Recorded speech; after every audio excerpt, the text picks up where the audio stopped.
함께 보실 하나님 말씀은 신약성경 에베소서 1장 23절입니다.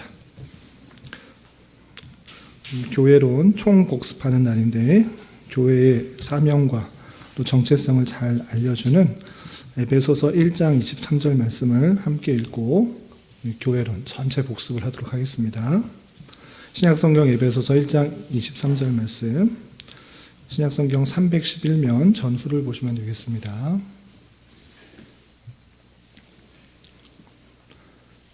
찾으셨나요? 네, 함께 봉독하겠습니다. 교회는 그의 몸이니 만물 안에서 만물을 충만하게 하시는 이의 충만함이니라. 아멘. 우리는 지난 여러 시간에 걸쳐서 교회의 의미와 또 역사와 또 어떤 예배로서의 예배의 모습들이 어떠해야 되는지 다양하게 배웠는데, 오늘은 총정리하고 복습하는 그런 시간입니다. 예전에 잘 이해 안 됐던 것이 있을지라도 또는 참여해서 못 들었을지라도 이 시간에 잘 집중해서 들으면 잘 정리할 수 있으니까 집중해서 잘 복습할 수 있기 바랍니다. 아시겠죠? 그리고 혹 모르는 것들이 있으면 체크했다가 질문하시기 바랍니다. 교재 62페이지를 참조해 주시기 바랍니다. 교재 62페이지 들어가면을 읽으면서 진행하겠습니다. 신구약 성경 말씀을 통하여 교회가 무엇인지 대하여 우리는 생각해 보고 있습니다. 우리는 마지막으로 배웠던 내용을 총정리하고 그럼 마지막 단원, 그러니까 조직신학의 마지막 단원이라고 할 수 있는 종말론에 대해서 살펴보게 될 것입니다. 주님께서 만물을 충만케 하십니다. 그 충만은 주님의 통치의 충만입니다. 그 충만케 하시는 방편에 있어서 교회가 있다는 사실들을 다시 한번 기억하여 교회의 모습을 바로 정립하는 시간이 되었으면 좋겠습니다. 주님께서 이 세상 모든 만물을 충만케 하시는 이다 라고 하실 때 그 방편이 무엇인가 라고 할 때 교회는 그의 몸이니 만물을 충만케 하시는 이의 충만함이다. 그러니까 우리가 예수님의 그 모든 사역들을 맡아서 행하는 그 모습들이 드러나야 된다라는 아주 중요한 그런 말씀인 것입니다. 그 내용들을 다시 한번 좀 정리하도록 하겠습니다. 첫 번째, 교회의 명칭, 교회의 정의에 대해서 살펴볼 수 있는데, 우리가 흔히들 교회를 건물로 생각할 수 있는데 건물이 다 아니다? 교회는 건물이 아니다. 신자들의 무리다. 사도행전이나 고린도전서, 여러분들 갖고 있는 교재에 보면 다양한 성경 구절에 의해서 교회들이 건물로 뜻하는 것이 아니라 사람들로 말하고 있다. 그래서 성경에서 신자들의 무리를 교회라고 표현하고 있음을 우리는 주의해야 될 것입니다. 그런데 종종 교회라는 그런 의미가 성경에서 장소적인 의미를 뜻하기도 합니다. 교회로라는 그런 교회로 장소적인 이름을 뜻하기도 하는데, 그것은 그냥 그 장소, 집이라는 그런 건물이 아니라 가정교회 또는 집에서 모인 교회를 뜻할 때 장소적인 의미로서도 쓰이기는 했다. 그러나 장소적인 의미라고 해서 그 건물 자체가 교회다라고 하기보다는 그 건물 안에 있는 가정, 그리고 그 건물 안에 모인 성도들을 뜻하는 것이지 건물로서 우리가 생각하면 안 될 것이다 라는 것입니다. 그래서 특별히 초대교회에 이름을 걷고 십자가를 걸고 교회 건물이 멋있게 서 있는 것이 없습니다. 그냥 집이 좀 넓은 곳에서 성도들이 모여서 예배하고 또 말씀 듣고 그런 모습들이 드러나고 있었다라는 사실들을 우리는 유념해야 될 것입니다. 그리고 특별히 에베소서의 다양한 표현들을 통하여서 하늘에서든지 땅에서든지 구주이신 그리스도와 영적으로 연합되었거나 앞으로 연합될 신자들의 전체 집단을 교회라 한다는 것입니다. 이미 예수 그리스도를 통해서 영접한 사람, 구원받은 그 영혼들, 그 자도 당연히 하나님의 택하신 백성이기 때문에 교회이기도 하고, 앞으로 연합될 그 사람, 아직 태어나지 않고 아직 믿지는 않았지만 그 사람들이 다 예정되었기 때문에 창세 이전에 모든 것을 그의 선하신 뜻대로 역사하신 의에 따라 예정을 입은 그 모든 사람, 그조차도 하나님의 교회다. 그 전체가 만물을 충만하게 하시는 이의 충만함으로써 교회의 예수 그리스도의 몸으로서의 모습이다라는 것들을 강조하고 있는 것입니다. 그래서 교회에 대해서 제일 먼저 정립해야 될 것은 교회는 건물이 아니라 하나님의 택하신 백성의 전체 수다. 이렇게 이해하시면 되겠습니다. 아시겠죠? 그래서 우리도 말할 때 흔히들 그냥 장소로 교회로 오십시오 이렇게 표현하는데 그런 표현은 조금 좀 지양하면 좋겠습니다. 교회 당으로, 예배 당으로 오십시오 이런 식으로 교회 당에서 어떤 일을 합니다 이런 식으로 좀 구분해서 말할 필요가 있다라고 생각하시면 되겠습니다. 그리고 여타의 교회에서 잘못 쓰고 있는 그런 표현 중에 하나가 있는데 어떤 표현이 있는지 혹시 아세요? 이 건물을 성전이라고 하는 경우가 종종 있습니다. 그런데 이 성경에서 성전은 곳곳에 있지 않았습니다. 오직 어디에 있었죠? 예루살렘 한 곳에서만 있었습니다. 그 한 곳에서 있는 것이 중요합니다. 하나라는 것이 중요하고 그리고 그곳에서 제사를 드리고 또 제사함이 일어났다는 것을 통해서 성전은 하나님께서 우리와 함께하여 주시고 우리의 죄를 대속해 주시는 그 예수님을 표현해 주시기 위한 그런 예표적인 성격이다라는 것을 아는 것이 중요합니다. 그래서 오늘날 예배당 건물을 성전이라고 표현하는 것은 상당히 조심스럽게 쓰지 않도록 해야 될 것입니다. 그리고 분명히 구체적으로 성전은 주님께서 거하시는 곳 그리고 주님을 뜻하는 것이기 때문에 부활 승천하신 이후 주님께서 하늘에 계시기 때문에 성전은 그럼 없는가? 그럼 없다라고 할 것이 아니라 주님께서 우리 안에 거하시기 때문에 우리가 성전이다 이렇게 표현하고 있는 것입니다. 아시겠죠? 여러분, 저와 여러분 우리 자신 예수 그리스도를 모시고 있다면 우리가 성전인 줄 알아 우리 몸을 더욱더 거룩하게 구별된 모습으로 주님께서 거하실 만하게 몸을, 생각을, 마음을 지켜나가는 것이 중요한 것입니다. 아시겠죠? 예. 그리고 교회의 기능과 역할 2번 보겠습니다. 다 배웠던 것인데 다시 한번 정리하고 머릿속에 잘 기억할 수 있도록 하겠습니다. 첫 번째, 62페이지입니다. 예, 62페이지. 오늘 교회론 마지막 정리하고 다음 주부터는 종말론 3시간 하고 마치게 됩니다. 그래서 전체를 마치게 되는데 오늘 교회론 총 정리하는 시간이니까 예전에 배웠던 것이지만 잊어버리셨을 수도 있으니까 다시 한번 정리할 수 있기 바랍니다. 62페이지 2번 교회의 기능과 역할. 교회는 조금 전에 말씀드린 것처럼 그리스도의 몸이다 라고 되어 있습니다. 고린도전서 12장 27절, 에베소서 1장 23절, 골로새서 1장 18절 등에서 교회는 그리스도의 몸이다 이렇게 표현했을 때 물론 주님께서 머리가 되시고 그 교회는 연합되어 있기 때문에 붙어 있기 때문에 유기체적인 모습 안에 떨어질 수가 없는 그런 모습이기 때문에 몸으로도 표현됐지만 그냥 유기체적인 모습에서 끝나는 것이 아니라 주님께서 머리시고 그 머리가 행하도록 하는 모든 명령들을 수행하는 모습 속으로서 교회가 있는 것입니다. 아시겠죠? 주님께서 말씀하시는 것을 수행하는 것. 머리가 생각하면 몸이 따라 움직이는 것처럼 수행하는 일들로서 교회의 기능이 있는 것입니다. 머리는 말하는데 몸이 안 움직이면 어떤 사람이에요? 네?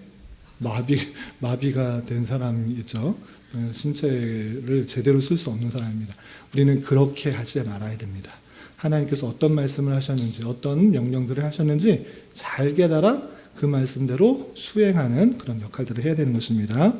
그리고 두 번째 고린도전서 3장 16절 또 베드로전서 2장 5절에 교회는 여러분 저와 여러분들 그를 성전이다 라고 표현하고 있습니다. 성전이다. 너희가 성전인 하나님의 전인지 알지 못하느냐 이런 표현들이 있습니다. 그러니까 성전은 건물이 아니라 성도인 것입니다. 주님께서 거하시기 때문에 성전이다 라고 표현했기 때문에 다시 한번 말씀드리지만 우리 안에 주님을 모시고 있는데 주님께서 거룩하기를 원하시는데 세상적인 그런 다양한 것들, 세상적인 정욕과 또 다양한 죄들이 있을 때 하나님께서 아파하시고 또 힘들어하신다라는 생각을 하시면서 더욱더 거룩한 모습으로 구별된 모습으로 살아가야 되는 것입니다. 또 교회에 대해서 어떤 표현이 있느냐, 디모데전서 3장 15절을 우리가 배웠듯이 교회는 진리의 기둥과 터다, 이런 표현이 있습니다. 교회 안에서 우리가 무엇을 가장 잘 지켜야 되는가? 기둥, 진리의 기둥과 터. 진리를 잘 지키는 곳이 다른 데 있는 것이 아니라 저와 여러분들이 진리를 잘 붙들고 집에 있어서 기둥 그리고 터가 얼마나 중요합니까? 어떻게 보면 가장 중요하다고 할 수 있는 그런 부분입니다. 이해가 되시죠? 터가 있어야 되고 또 기둥이 있어야지 집이 세워지는 것입니다. 마찬가지로 저와 여러분들은 하나님께서 주신 진리의 말씀, 그것들을 온전히 붙들고 잘 지키고 유지해야지 이 집이 제대로 설 수 있다는 사실들을 잘 생각해 보면 하나님의 말씀을 부지런히 익히고 또 지켜나가는 그런 자세를 가져야 되는 것입니다. 그래서 진리의 말씀이 바르게 선포될 수 있도록 힘써야 될 것이고 또 선포된 말씀을 바르게 배울 수 있도록 하는 그런 자세가 이어져야 되는 것입니다. 그리고 네 번째, 교회는 어떤 역할을 하는가, 어떤 모습 가운데 있어야 되는가라고 할 때 에베소서 5장과 창세기 2장과 고린도전서 6장과 고린도후서 11장, 계시록 22장 등등등에서 교회는 무엇으로 표현됐는가라고 할 때 그리스도의 신부, 특별히 요한계시록의 마지막 때, 마지막 예수님과 어린 양과 혼인잔치의 내용이 요한계시록에서도 마지막 표현되고 있는데 그 마지막 때 그 어린 양의 대신 예수 그리스도와 결혼하는 그 교회를 교회로서 그 신부를 교회로서 선명하고 있다. 거룩한 성 예루살렘이 다른 것을 말하는 것이 아니라 하나님의 택하신 백성들의 전체 수를 말하고 있는데 그와 같이 신부가 정말 거룩하고 순결하고 아름다운 모습으로 있게 될 것을 표현하고 있는데 우리는 그렇다. 그렇게 됩니다. 세상의 마음을 빼앗기고 또 하나님보다 더 사랑하는 것이 있으면 된다, 안 된다? 안 된다. 정말 하나님을 가장 사랑하고 따르고 또 섬기고 거룩과 정절로서 지켜야 된다라고 하고 있습니다. 특별히 구약시대에 하나님 외에 다른 우상들을 섬기는 것들을 하나님께서는 매우 싫어하셨고 또 심판하셨던 그 모습들을 기억해야 될 것입니다. 이것이 교회의 기능과 역할인데 여기는 요약이 되어 있지 않지만 앞에서 나왔던 것을 다시 한번 여러분들 질문, 퀴즈를 한번 내보겠습니다. 우리 아시는 분은 말씀해 주시기 바랍니다. 교회로서의 표지가 무엇인가? 교회는 이것이 세 가지가 있어야지 정말 교회로서의 온전한 모습이 드러난다라고 했는데 혹시 아시는 분 계시나요? 교회의 표지.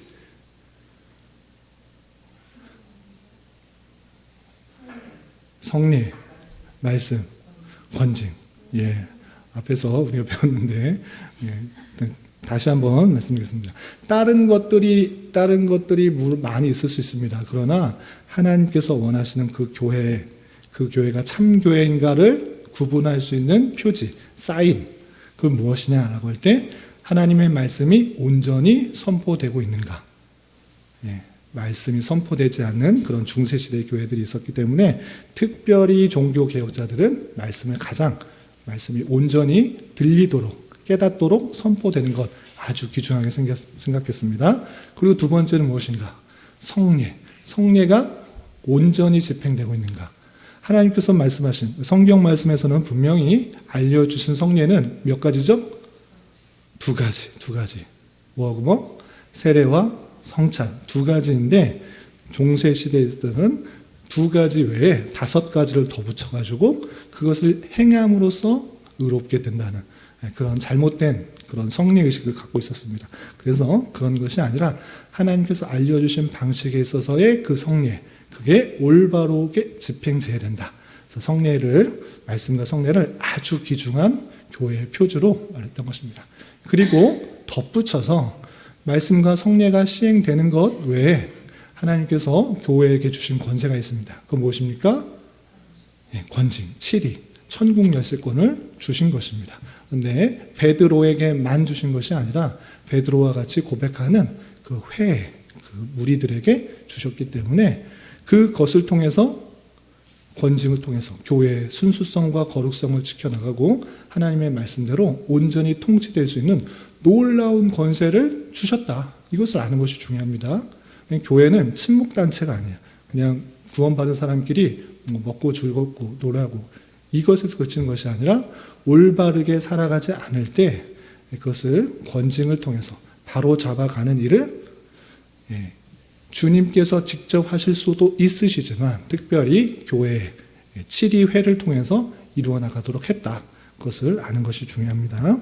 그래서 말씀, 성례 덧붙여서 권징이 있어야지 교회의 참 모습이 드러나는 것이다 라고 종교개혁자들이 많이 주장했던 것입니다.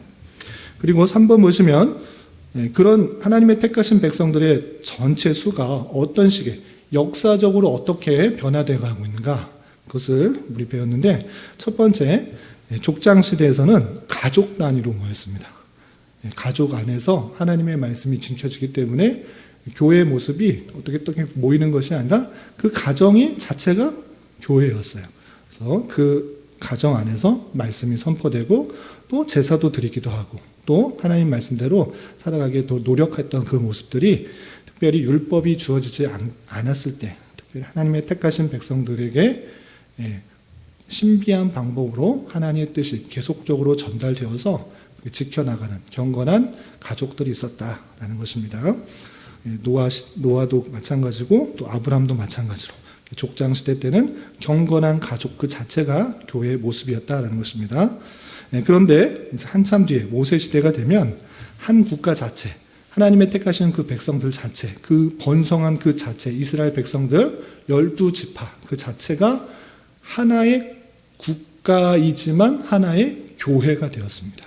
그래서 모세 시대 때는 국가 형태의 교회다. 교회가 곧 국가고 국가가 곧 교회 같은 그런 모습 가운데 있었던 시대도 있었다는 것입니다.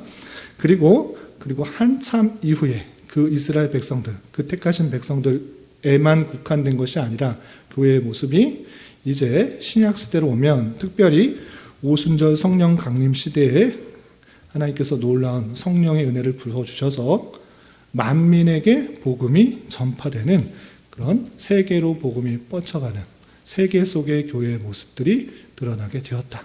이렇게 시대별로 이해하시면 좋겠습니다. 그리고 참고적으로 우리 세계사를 배우면서 교회사를 배우면서 배웠는데 그러면 신학시대에 오순절 성령 강림 사건 이후 어떻게 복음이 전파되었는가 그 내용도 옆에 메모란에 있기 때문에 그 보면서 다시 한번 복습하겠습니다. 초대교회 이후 기독교 역사를 살펴보면 AD 40년부터 60년까지는 오순절 성령 강림 사건과 또 사도들이 열심히 성령을 받아서 복음을 부지런히 전파했습니다. 그런데 쉽게 또 즐겁게 감사하게 잘 전파될 수 있었던 것이 아니라 그때 당시 그 지역을 누가 다스리고 있었다? 로마가 로마의 통치 가운데 있었을 때 그 사도들의 복음 전하는 것을 순순히 받아들인 것이 아니라 수많은 핍박들을 했다라는 것입니다. 그래서 로마 황제들의 강한 핍박들이 있었고 또 그로 인하여서 지하 교회와 흩어진 성도로 인한 복음 전파가 있었습니다.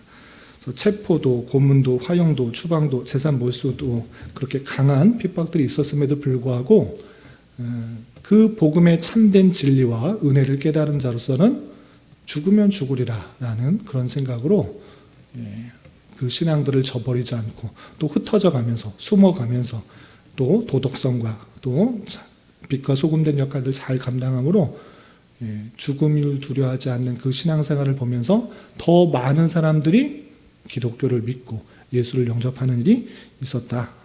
핍박 속에서도 복음은 전파되었다. 이렇게 생각하시면 되고요. 그리고 계속 핍박이 끝까지 되었는가? 아니고 AD 313년 무슨 칙령이죠? 밀라노 칙령에 의해서 평화의 시대가 도래하게 됩니다. 그래서 선한 영향력을 끼치는 기독교인들로 인하여 왕이 기독교를 공식적으로 용인하고 신앙의 자유를 선포했습니다. 그래서 콘스탄티누스 황제에 의해서 밀라노 칙령이 발령돼서 이제 예수님 믿는다고 해도 예배 드린다고 해서 핍박하지 않는 그런 종교의 자유를 허락했던 것입니다. 그리고 콘스탄티누스 황제가 제국을 수도로 옮긴 이후에 이제 교황이 또 그 이후에 로마 감독이 최고의 권위를 주장하면서 교황의 칭호를 사용하고 이제 종교의 자유가 또 기독교의 자유가 세워지자 교회 안에서 또 역할들을 잘 감당하면서 교회에 제일 뛰어났다고 생각하는 그 황제가 나타나서 교황이 나타나서 전체 교회를 좌지우지하는 그런 일들이 이어지면서 물론 좋은 일도 있습니다. 선한 영향들을 많이 끼쳤지만 그런데 그 성경 해석이나 또 정권과 세상 세력과 연합하는 가운데 있어서 다양한 부패들이 조금씩 드러나서 중세 1000년간의 시간 동안에 하나님의 말씀이 왜곡되고 잘못되고 또 진리들이 가려지는 그런 암흑의 시대, 어둠의 시대를 지나게 되었다라는 것입니다. 그리고 나서 우리 지난번에 루터라는 영화 보셨죠? 종교개혁이 어떤 상황 가운데 일어나는지 귀로만 듣고 글씨로만 봤는데 실제 눈으로 상황 가운데 보니까 어땠어요? 참으로 부패하고 타락한 중세시대의 기독교, 로마 가톨릭의 모습 가운데 정말 루터가 종교개혁을 감행했다라는 것들을 실제적으로 좀 체험했습니다. 그렇게 종교개혁이 일어나서 진리의 바른 교회의 모습으로 돌아오게 됐는데 그 역사 속에서 교파, 개신교가 다양한 교파로 나누어지게 된 것입니다. 그 교파가 여러 가지가 있지만 특별히 우리 쉽게 접할 수 있는 4가지 교파에 대해서 다시 한번 정리하겠습니다. 제일 먼저 종교개혁이 일어나서 루터와 칼빈에 의해서 종교개혁이 일어나서 세워진 교회가 무엇입니까? 장로교회. 물론 루터는 조금 더 달리 나서 종교개혁을 일으키고 둘이 처음에는 같은 정신 아래에 있었지만 가면 갈수록 또 특별히 성찬에 대한 견해가 달라지기 때문에 둘이 좀 나눠지게 되었습니다. 그래서 루터파 교회가 또 따로 있고 또 개혁파 교회, 장로교회가 따로 있지만 어차피 처음에 있어서는 종교개혁이 있어서 장로교회의 모습으로 처음으로 드러나게 됩니다. 이 장로교회는 어떤 것인가? 그래서 더욱더 말씀으로 드러나는 그런 말씀에서 나오는 것들을 중시하는 그런 교회의 특징이 있는데 특별히 교회의 정치, 통치하는 데 있어서 베드로 한 사람 또는 베드로의 정신을 이은 한 사람 그 한 사람에 이어서 다스리는 것이 아니라 장로회에서 다스려져야 된다라고 강조를 하는 것입니다. 그래서 장로교회입니다. 그래서 가르치는 장로와 다스리는 장로에 의해서 교회 정치가 이루어지는 그 교회를 장로교회라고 합니다. 그래서 아까 말씀드렸던 권징이 일어날 때, 치리가 일어나려고 할 때 목사 한 사람이 치리를 하는 것 바르지 않다? 바르지 않다. 그렇게 바르지 않습니다. 장로교회는 치리회를, 당회를 또는 노회를 구성해서 그 회 안에서 정치가 일어나야 되는 것입니다. 그래서 그것을 강조하는 교회가 장로교회다. 그리고 신학적인 의미에 있어서는 오직 예수 그리스도로 말미암아 구원받는다. 또 은혜로만 구원을 받는다. 그리고 하나님께서 택하신 백성이 구원받는다라는 절대 주권과 절대 예정, 오직 은혜, 또 오직 그리스도의 보혈 이런 것들을 강조하는 것이 장로교의 특징인 것입니다. 그리고 나서 또 나타난 교회가 여기는 순서대로 안 나있는데 그 다음에 어떤 교회가 나타났을까요? 혹시 아세요? 침례교 맞습니다. 종교개혁 당시에 종교개혁이 일어난 다음에 루터파 칼빈 외에 나타난 것이 제세례파의 근원, 침례교의 근원이 제세례파입니다. 그래서 침례교의 정신이 처음에 드러난 것이 그것이고 침례교회가 두 번째 드러나는 것입니다. 침례교회가 네 번째이죠.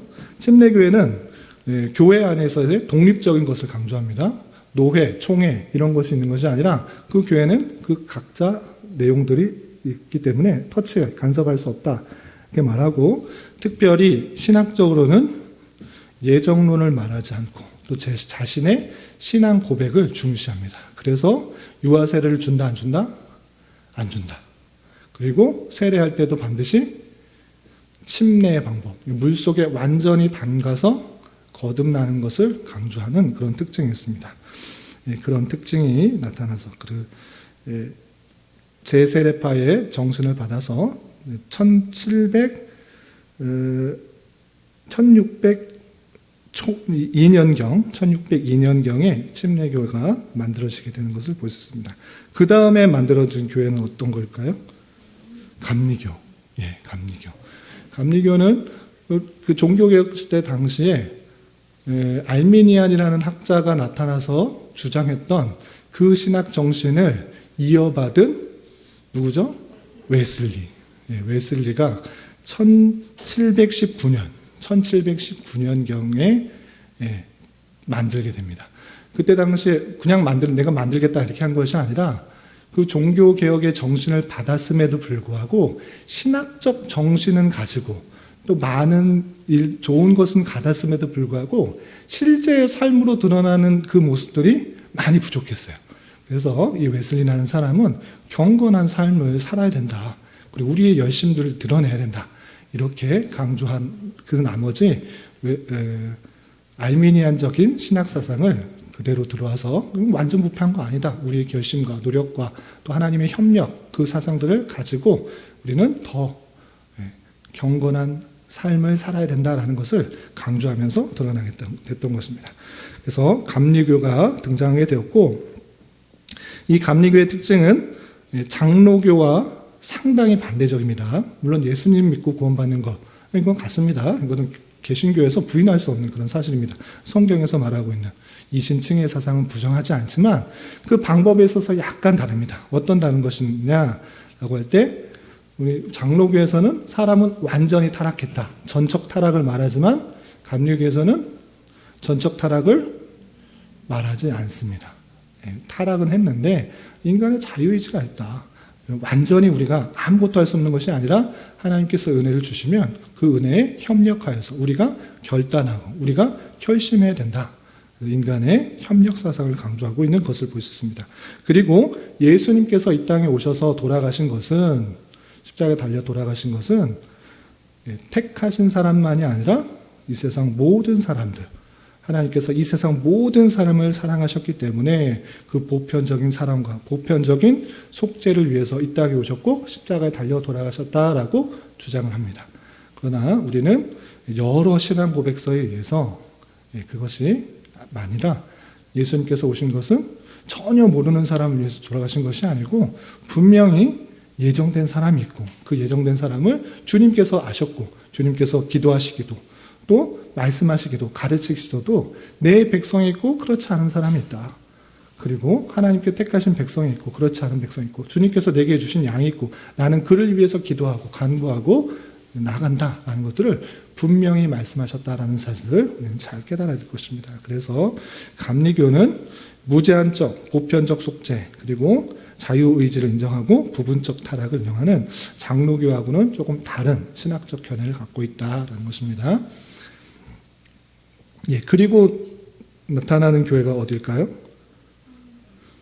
성결교, 그 다음에 오순절 비슷하긴 하는데 19세기 말 또 20세기 초에 비슷한 시기에 성결과 오순절가 나타납니다. 그래서 성결교는 교파주의에 편립하지 않고 그리스도의 중심으로 하는 교회, 중생, 성결, 재림, 신유 성결 해설을 요체로 강조하는 것입니다. 그러니까 처음에는 그 성결한 삶을 강조하는 19세기 말 정도의 그 미국에서 나타났던 그 성향들, 그 교회들이 또 우리나라 오게는 일본에서 그 영향을 받은 사람이 또 우리나라에 전파하게 되어서 성결교가 우리나라에서 교단으로 나타나게 되었습니다. 그리고 오순절 교회는 마찬가지로 하나님의 은혜들 또 성령의 나타나심 이런 것들을 강조하던 그런 대부흥운동, 하나님께서 은혜를 주셔서 부흥운동이 일어나면서 그런 것들을 더 열망하는 그런 교회들이 많이 나타나게 되었습니다. 그래서 열정적인 예배를 드리고 또 기도도 큰 소리로 하고 또 병고침이나 또 방언하는 그런 일들의 성령의 체험과 은사를 강조하는 그런 교단이 나타나게 되었습니다. 그것을 오순절 교회라고 말을 하고 우리나라에서는 순복음교회, 순복음 기독교에 대한 하나님의 성회라는 교단으로 오순절 교단 교파의 한 교단의 모습으로 드러났던 것입니다. 그리고 구세군 교회도 있고 영구 국교회도 있고 또 다른 그런 교파들이 있지만 그건 좀 작은 그런 교회단이니까 큰 다섯 가지 교단의 교파의 특징을 좀 알아두면 좋을 것 같습니다. 아시겠죠? 네, 그래서 처음부터 그냥 가족 단위의 족장 단위의 교회 모습부터 오늘날 세계의 모습이 흩어지기까지의 흐름들이 머릿속에 그려져야 됩니다. 역사 속에서 어떻게 교회의 모습들이 바뀌어갔는가, 하나님의 택하신 백성들이 그 섭리 가운데 어떤 식으로 바뀌어갔는가를 잘 머릿속에 익혀야 될 것이고, 우리 교회는 장로교회, 특별히 종교개혁 당시에 오직 하나님의 말씀으로, 또 오직 하나님의 은혜로, 오직 예수 그리스도의 은혜로, 또 하나님께만 영광 돌리는 그 정신을 따라서 세워진 교회다. 더욱더 하나님 중심, 말씀 중심, 또 하나님의 주권 중심, 그 예정론을 강조하는 그런 신학들을 갖고 있는 그런 신학이다라는 것들을 알고, 이때 그 나무의 다른 모습들 가운데 하나님의 섭리 가운데 말씀을 개인에게 주셨기 때문에, 개인에게 해석하도록 허락하여 주셨기 때문에 그것들을 하나님의 섭리 가운데 이해해야 되는 것입니다. 우리 다 틀리다 막 정죄하기보다는 하나님의 섭리 가운데 다른 특징들을 보게 하시고 다른 또 장점들을 통해서 하나님의 놀라운 섭리들을 이루어 가시는 형편으로 이해할 것이고, 또 우리가 갖고 있는 장점은 잘 살리되 약점들, 부족한 점들은 그들의 또 그 모습을 통해서 도전을 받고 또 격려를 받고 힘을 얻어서 우리가 또 해 나갈 부분들을 잘 발견하는 그런 부분으로 생각해야 될 것입니다. 아시겠죠? 이런 교회, 우리의 교회, 내가 그 교 안에 속했다라는 것을 가지고 실제 삶으로 어떻게 드러나야 되는가, 그것이 63페이지 이렇게 된 것입니다. 하나님의 택하신 백성들이 어떠한 삶을 살아야 되는가라고 할 때 하나님 앞에 먼저 예배 드려야 되는 것입니다. 예배는 어떤 예배가 되는가? 오늘날에 있어서 참된 예배가 무엇인가? 두 가지로만 정리하겠습니다. 첫 번째, 예배는 어떻게 드려야 되는가? 요한복음 4장 24절의 말씀처럼 영과 진리로 드리는 예배가 되어야 되는 것입니다. 영과 진리로. 이쪽에서도 말고 저쪽에서는 장소가 중요한 것이 아니라, 물론 장소가 오늘날 온라인 예배한다고 그냥 막 거실에서도 집에서도 책상에서도 도서관에서도 심지어는 화장실에 가서도 드릴 수도 있는데, 물론 그렇게 불가피한 상황 가운데 드려질 수도 있는데, 그런데 원론적으로는 함께 모여 교회를 이루어 함께 교제하고 하나님께 영광 돌리는 것이 원칙상으로 되는 것입니다. 불가피하게 어떤 어려움 가운데 있을 때 그런 것이 허용되는 것입니다. 그러나 어디에 있든지 간에 교회당에 왔을지라도, 함께 교회를 이루었을지라도 마음이 딴 데가 있고 생각이 다른 데가 있고 영과 진리로 드리지 않는다고 하면 하나님께서 받지 않으신다라는 사실들을 잊지 말아야 할 것입니다. 그렇다면 영과 진리로 드리는 예배가 무엇인가라고 할 때, 하나님께서 영이시기 때문에 하나님의 임재를 생각하며 우리의 마음과 생각 모든 것을 하나님의 존전으로 나아가는 마음으로 드려야 되는 것입니다. 그리고 진리로 드린다라는 것은 물론 영, 진리, 성령의 같은 표현이긴 한데 참된 진리 가운데 드려야 되는 것인데, 하나님께서 내가 어떤 것을 함으로 하나님의 신을 감동시켜서 어떤 것을 받으려는 그런 것이 아니라 이미 받은 은혜가 감사하다라는 그 마음으로 주님의 존전 앞에서 겸손히 나아져서 꿇어 엎드려서 예수 그리스도를 찬양하며 하나님을 높이는 것이 되는 것입니다. 예배는 내가 어떤 것을 받기 위한 수단이 아니라는 것입니다. 내 공로와 내 열심과 내 정성과 내 헌금과 내 기도와 내 꿇어 앉은 모습을 통해서 신을 감동시켜서 어떤 것을 끌어내는 것이 아닙니다. 아닙니다. 이미 받은 은혜가 너무 커서 그것에 대한 기쁨과 감사로 꿇어 엎드려 주님만을 높이는 것이 되어야 되는 것입니다. 그렇지 않으면 여기에 나와 있어도 내가 열심히 했으니까 하나님께서 무엇을 주실 것입니까? 내게 은혜를 주십시오. 내게 기쁨을 주십시오. 내게 평안을 주십시오. 라고 하는데 그런 자세로 앉아있으면 예배가 아닌 것입니다. 이미 내가 받은 은혜가 너무 크구나. 아무 공로 없고 아무 선한 것이 없고 아무 의가 없는 그런 죄인인데 나를 택하여 주시고 나에게 믿음을 주시고 나를 구원해 주셨다.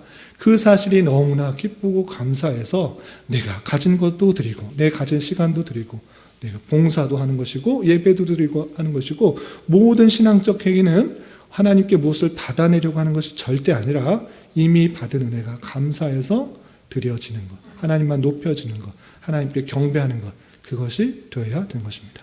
이해되시죠? 그래서 예수 그리스도에 대한 참된 이해와 또 받은 은혜에 대한 참된 감사가 없으면 예배가 될 수가 없는 것입니다. 그래서 진리로 그 참된 진리, 내가 받은 은혜가 크다라는 그 사실, 참된 진리를 알고 드리는 예배가 되어야 되는 것입니다. 이것이 첫 번째로 중요한 것이고, 그렇다면 일주일에 한 번 주일날 오전 예배 11시에 와서 하나님 앞에 감사 찬송 올려드리면 끝인가? 끝입니까? 아니다.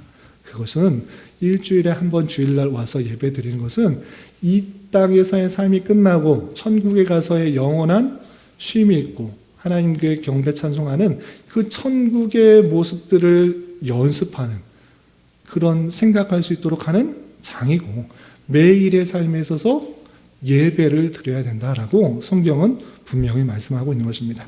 그래서 2번 보시면 우리는 주일날만 예배 드리는 것이 아니라 주일날만 영과 진리로 예배 드리는 것이 아니라 주님께서 기뻐하시는 모든 장소에서 모든 시간에서 삶의 예배를 드려야 하는 것입니다.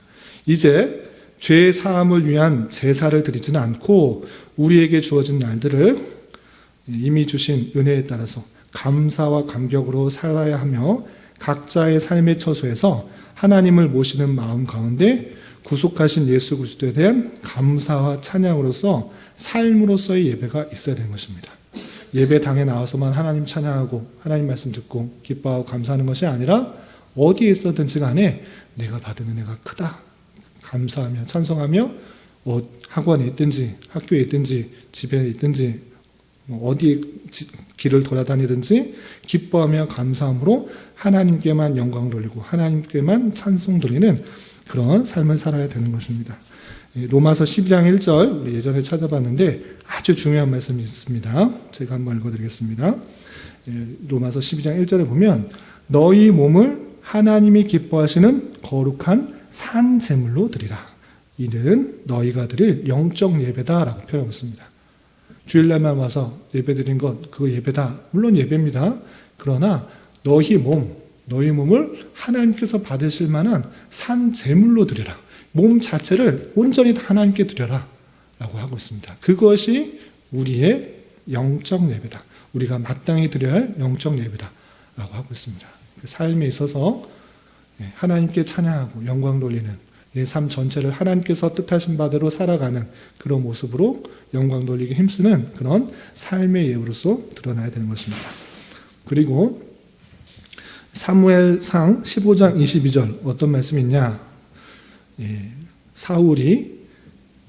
사무엘이 오지 않자 자기가 제사장이 아님에도 불구하고 제사를 드리는 일이 있었습니다. 그럴 때 사무엘이 사울을 책망하면서 이런 말을 합니다. 어떻게 말했을까요? 순종이 뭐보다 낫다? 제사보다 낫다. 제사 드린 것, 하나님께 제사 드린 것 아주 중요한 것입니다.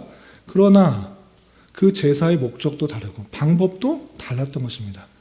내 유익만을 위해서 전쟁에 이기기 위해서 제사 드리는 것. 그리고 제사를 누가 왕이 드리라고 했는가? 제사장이 드려야 되는데 그런 것도 하지 않는 그 모습들.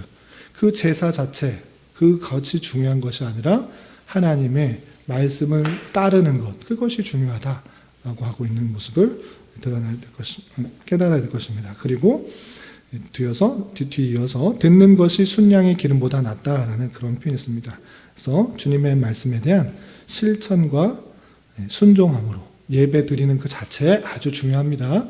그러나 그것이 각자의 삶 속에서 순종함으로 드러나는 것, 하나님께서 제사가 순종보다 낫다라는 그 말씀들을 이어가면서 말씀을 듣는 것, 또 예배하는 것 중요한데 실천하는 삶, 말씀대로 살아가는 삶, 그것이 각자의 삶 속에서 잘 드러나야 될 것입니다. 그것이 주님께서 기뻐하시는 교회가 삶으로서 예배를 드리는 그런 모습인 것입니다. 아시겠죠? 그리고 기도에 대해서 살펴보도록 하겠습니다. 물론 기도, 어느 종교에나 기도가 있습니다.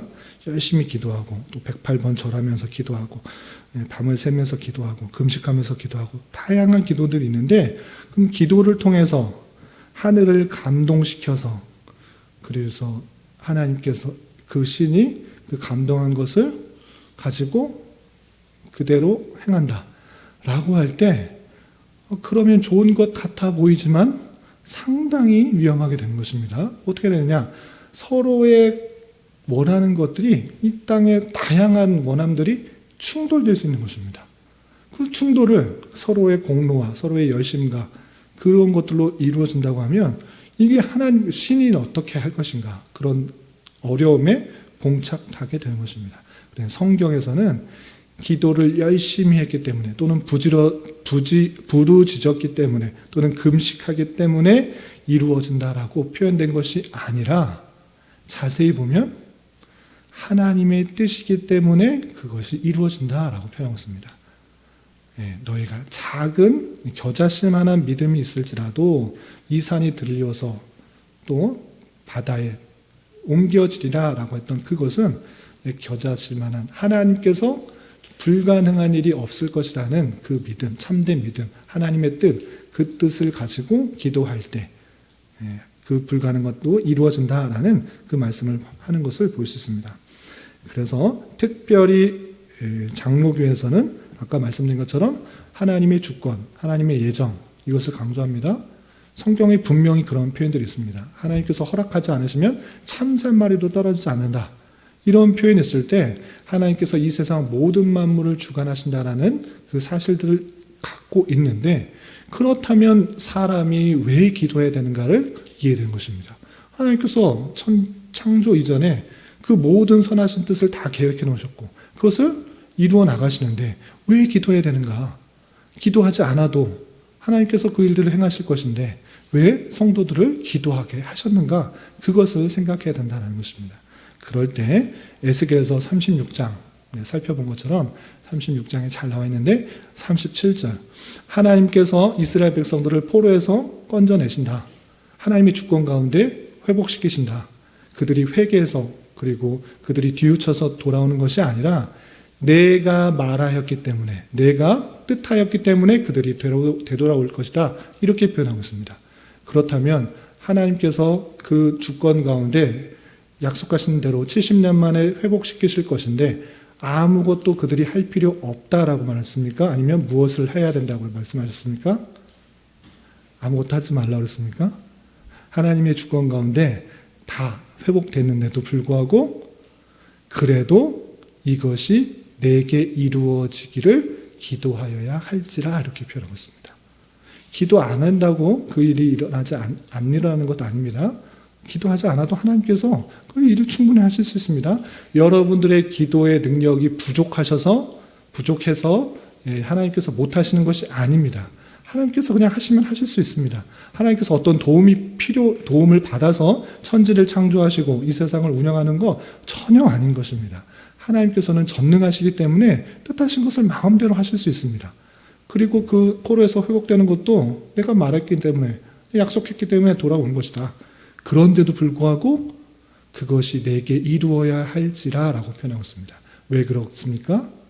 그래야 너희들이 나를 여호와인 줄 알리라, 이렇게 표현하고 있는 것입니다.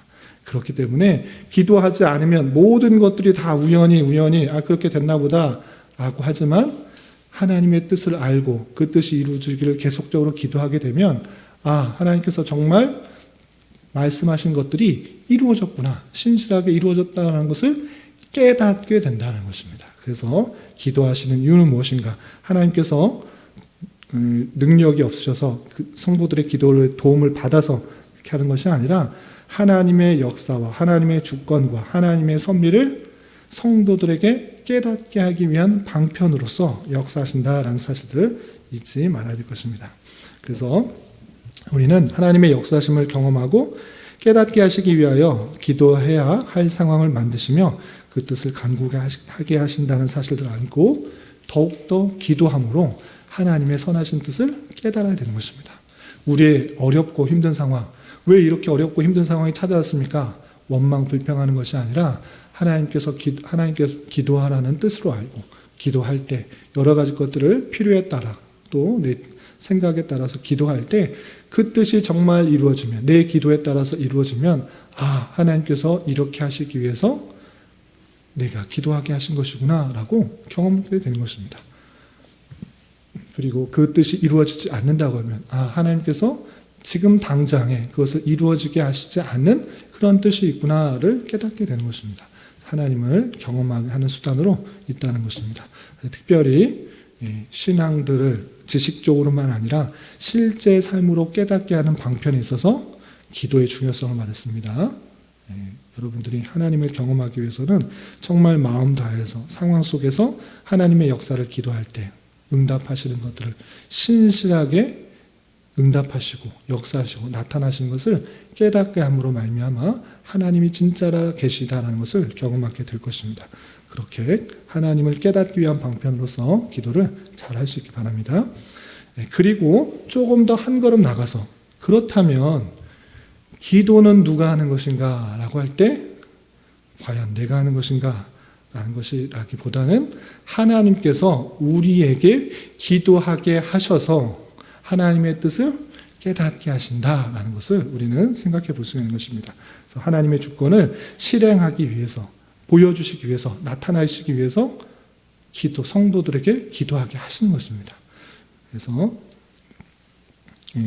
내가 기도하는 것 같아 보이지만 실제로는 하나님께서 기도하게 하시고 하나님의 선하신 뜻을 그 기도를 통해서 보여주시고 깨닫게 하시고 하나님의 놀라우심들을 경험케 하는 줄 알아 우리는 하나님께서 하라고 마음을 주실 때 그 음성에, 그 인도하심에 귀를 기울여서 수시로 또 쉬지 않고 기도하는 일들을 잘 감당해야 될 것입니다.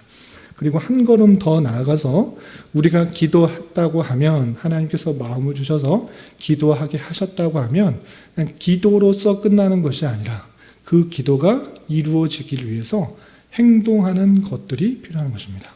이웃을 위해서 또는 가족의 전도를 위해서 등등등 여러 가지 것들을 기도하게 하십니다. 마음을 주시고 생각나게 해서 기도하게 하신다고 하면 기도로서만 끝나는 것이 아니라 그 하나님의 선하신 뜻이 이루어지기 위해서 실제적인 행동까지 뒤따라야 된다라는 것입니다.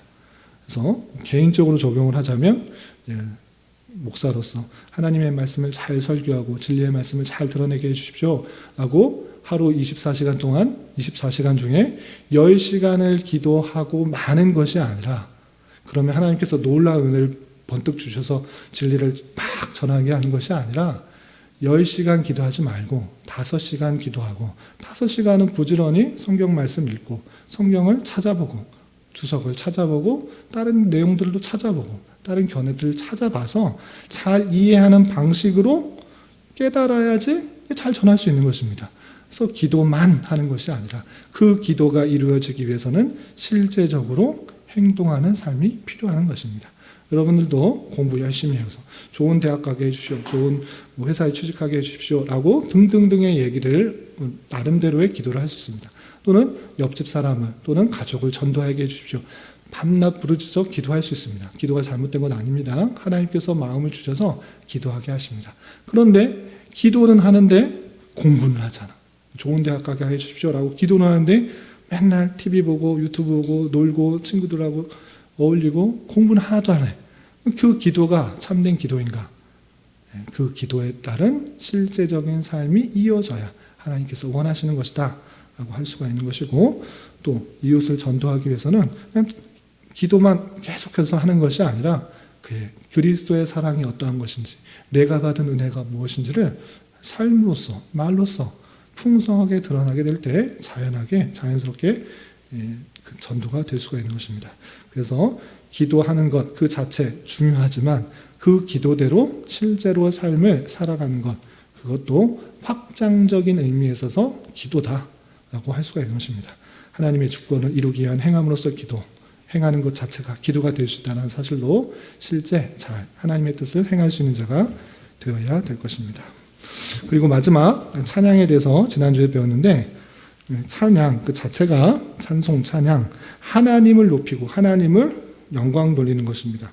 그렇기 때문에 찬송에서 가장 중요한 것은 무엇인가라고 할 때, 물론 다른 것도 중요한데 가장 먼저 중요한 것은 그 노랫말이 하나님을 찬양하는 것이어야 되겠습니까? 사람을 찬양하는 것이어야 되겠습니까?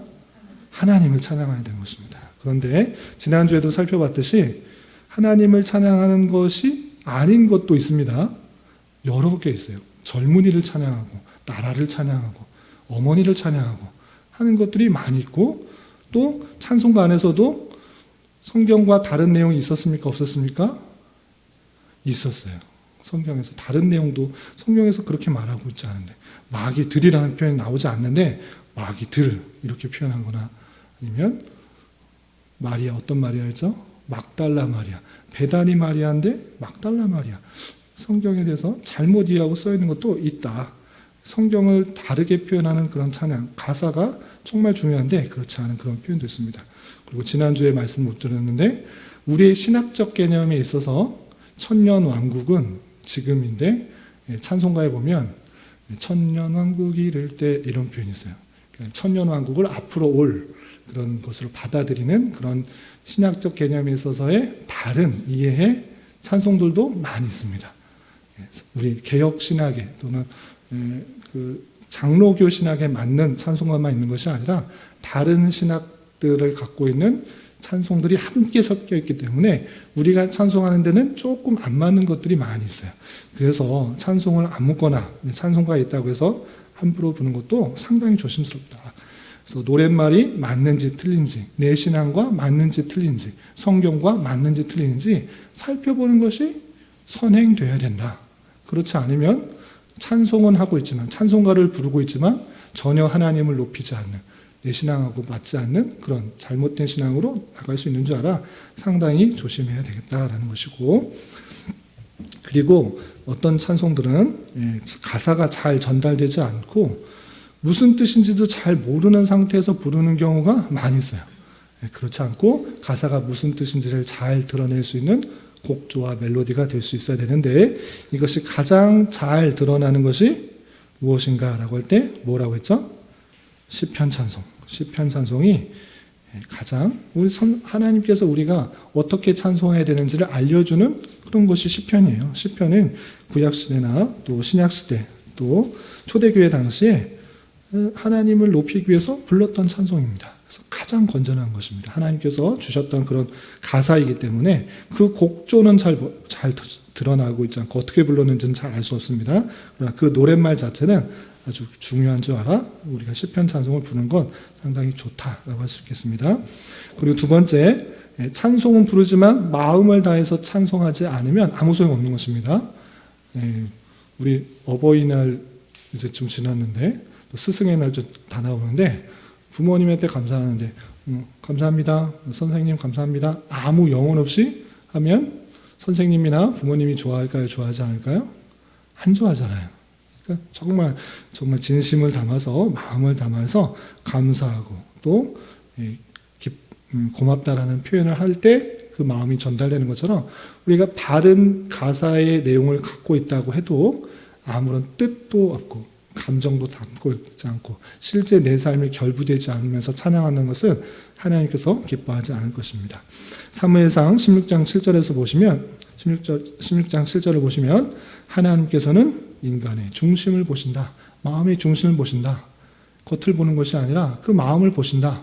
얘가 지금 입으로는 찬송하고 있지만 머릿속은 딴 생각하고 있다고 하면 하나님께서 기뻐하지 않으신다는 것입니다. 그래서 찬송을 할 때 가사도 중요하지만 그 고백이 정말 나의 고백이 되고, 또 진정한 하나님의 높이는 것이 될 수 있도록 마음과 뜻을 다하여서 하나님을 높여야 되는 것입니다.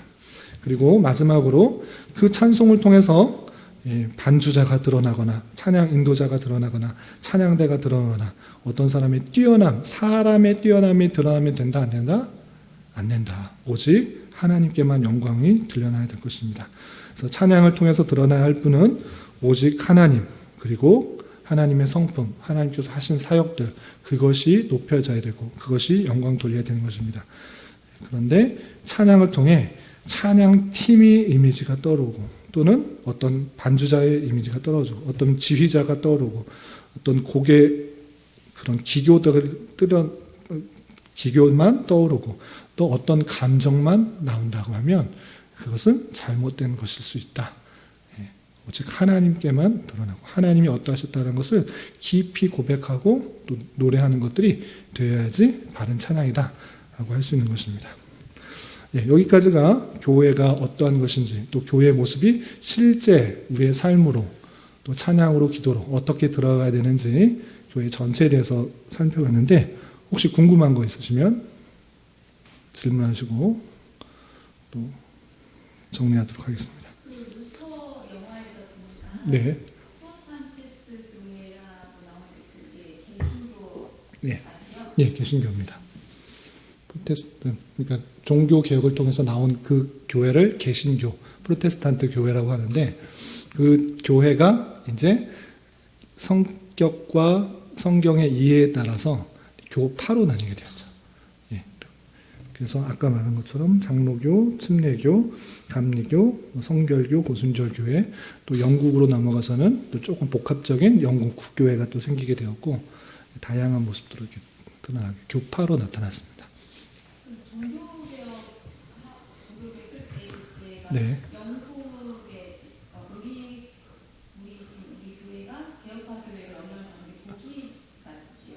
독일 종교개혁.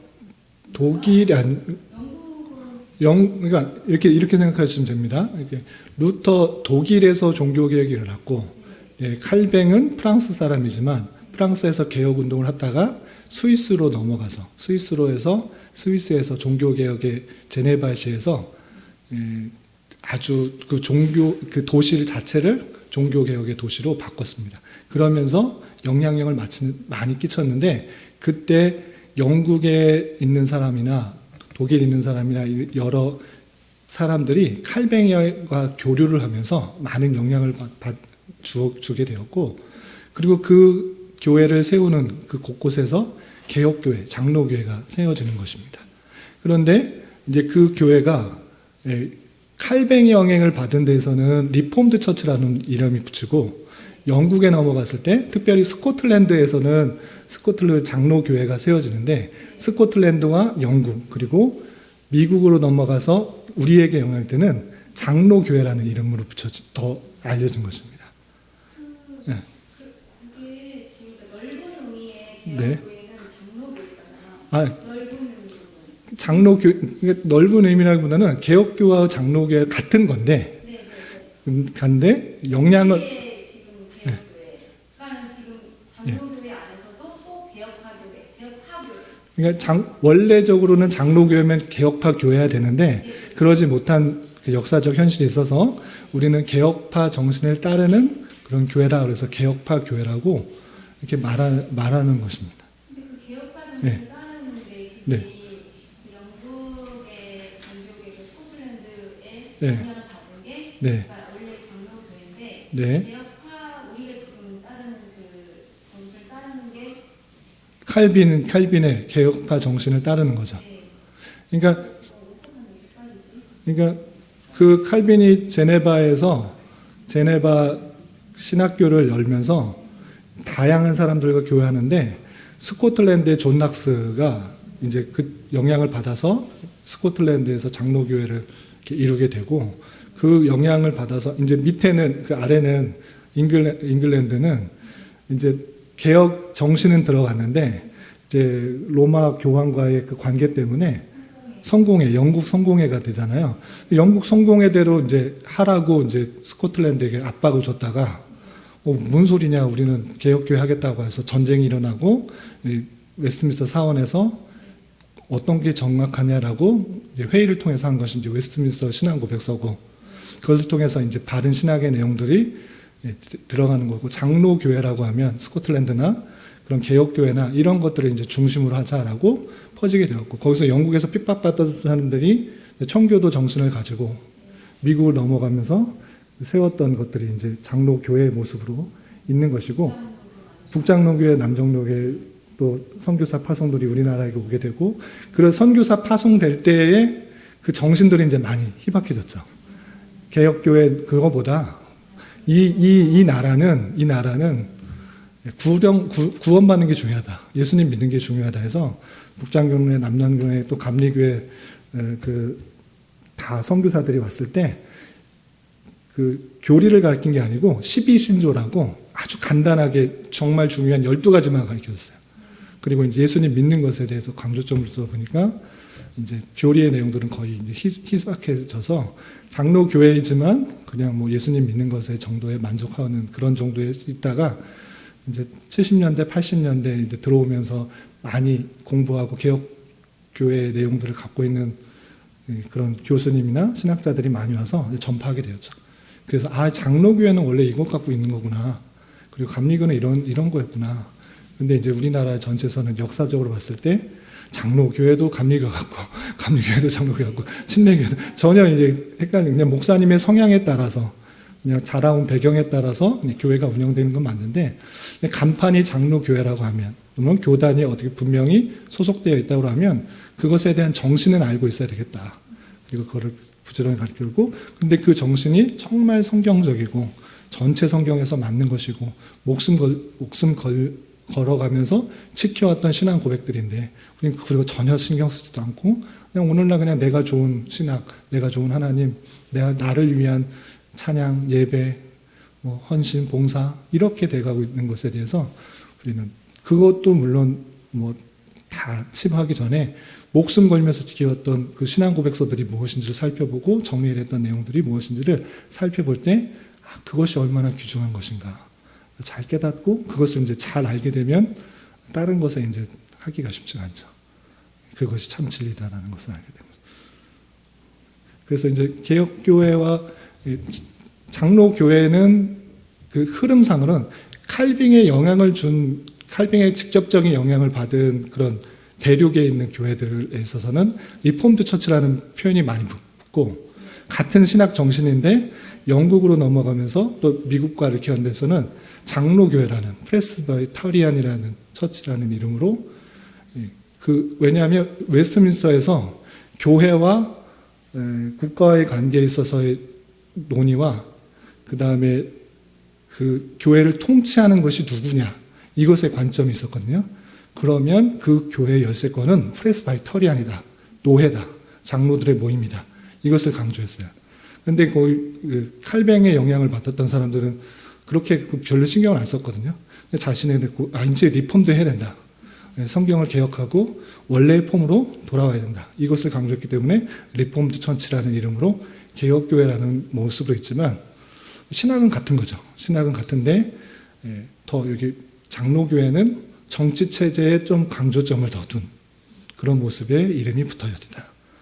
그래서 이제 우리는 이제 장로교회라는 이름은 그 선교사님들에 의해서 장로교회라는 이름이 있지만, 신학 정신에 있어서는 개혁교회이고 칼빈주의이고, 칼빈주의에 있어서 내용들을 더 강조하다 보니까 개혁파 교회라고 부를 수 있는 거죠. 이게 좀 강조하다 보니까.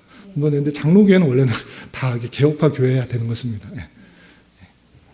그렇게 정리를 하면 좋을 것 같습니다. 되셨나요? 그러면 나가며 읽고 마치겠습니다. 주님의 교회로서 부름을 받은 우리 자신의 삶의 모습을 통하여 하나님의 영광이 드러나며 하나님의 통치가 이루어짐으로 만물에 가득 찬 하나님의 충만이 있게 되는 것입니다. 우리가 그리스도의 충만이다, 하나님 만물을 충만하게 하시는 이의 충만합니다 라고 할 때 하나님의 은혜를 충만히 받고 또 그의 통치를 받음으로 그렇게 충만히 드러날 수 있는 것입니다. 그러할 때 우리는 내 자신을 위한 신앙과 내 자신을 위한 삶이 아니라 하나님께서 원하시는 삶과 그 모습에 관심을 가지며 그 뜻에 합당한 삶을 하루하루 살아가야 되는 것입니다. 그렇게 살아갈 때 그런 하나님의 충만들이 우리를 통하여서 드러나게 되는 것입니다. 그렇게 살아갈 수 있는 저와 여러분이 되시기를 주님의 이름으로 부탁을 드립니다. 기도하겠습니다. 하나님 아버지 감사합니다. 오늘 교회로 복습과 또 정리하는 시간을 통해서 교회의 의미가 무엇인지 또 교회가 어떠한 삶을 살아가야 되는지 배웠습니다. 이런 말씀에 따라서 우리를 하나님의 선하신 뜻 가운데 택하여 주시고 구원받게 하신 것에 대하여 늘 감사 찬송하며 우리가 어디에 있든지 간에 주님만을 높이며 또 주님을 영광 돌리는 삶을 살아가게 힘쓰게 하여 주시고 이 세상 모든 만물을 주관하시며 나의 모든 것을 주장하시는 주님이 계신다는 사실을 잊지 않으며 우리의 삶의 목표를 하나님께서 원하시는 삶으로 또 채워가며 나아갈 수 있는 모두가 될 수 있도록 인도하여 주시옵소서. 특별히 우리 교회를 또 이곳에 또 세워주시고 또 교회를 이루게 하여 주셨사오니 하나님께서 예비하신 영혼들을 보내주시고 또 진리의 말씀으로 교훈을 받아 그 뜻을 잘 또 이루어 나가는 그런 교회로 또 하나님께서 원하시는 교회 모습으로 잘 세워질 수 있도록 인도하여 주시옵소서. 예수님의 이름으로 감사히 기도드리옵나이다. 아멘.